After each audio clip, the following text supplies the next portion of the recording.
പുതിയ മാർപ്പാപ്പ ലിയോ 14 അത്ര അമേരിക്കക്കാരനല്ല എന്നാണ് പറയുന്നത്. പ്രധാനപ്പെട്ട കാരണം അമേരിക്കയിൽ ജനിച്ചു വളർന്നുവെങ്കിലും അദ്ദേഹം ദീർഘകാലം പെറുവിലായിരുന്നു. അവിടുത്തെ പൗരത്വം എടുത്തു.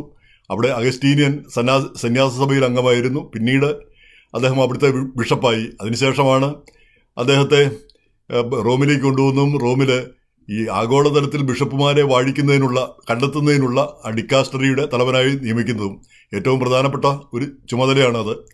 അവിടെ നിന്നാണ് അദ്ദേഹത്തെ 2 വർഷം മുമ്പ് ഫ്രാൻസിസ് മാർപ്പാപ്പ കർദിനാളാക്കുന്നത്. ഇപ്പോഴിതാ മാർപ്പാപ്പയും.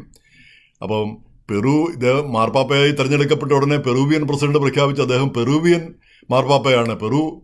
പെറൂവിയൻ സിറ്റിസനും അതുകൊണ്ട് അവിടുത്തെ മാർപ്പാപ്പയാണ്. അമേരിക്കയിലെ അങ്ങനെ പ്രസിഡന്റ് ട്രംപും അദ്ദേഹത്തെ ആദരിച്ചുകൊണ്ട് ഒരു പ്രസ്താവന ഇറക്കിയുണ്ടായി.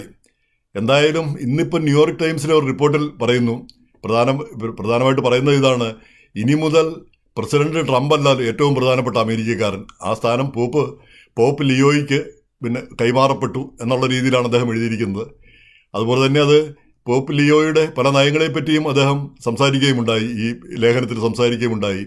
അപ്പോൾ ഇവിടെ ഈ പോപ്പ് ലിയോയെപ്പറ്റി ഏറ്റവും നിന്ദ്യമായ പരാമർശങ്ങൾ ഈ മാഗ റിപ്പബ്ലിക്കൻസിൽ നിന്ന് കാണുകയുണ്ടായി. ലോറ ലൂമർ എന്ന് പറഞ്ഞൊരു കക്ഷി, എവരെ വിചാരിച്ചിട്ട് എന്തോ ട്രംപിൻ്റെ ഒരു കൂട്ടുകക്ഷിയാണ്. അവര് പറഞ്ഞിട്ട് ട്രംപിനോട്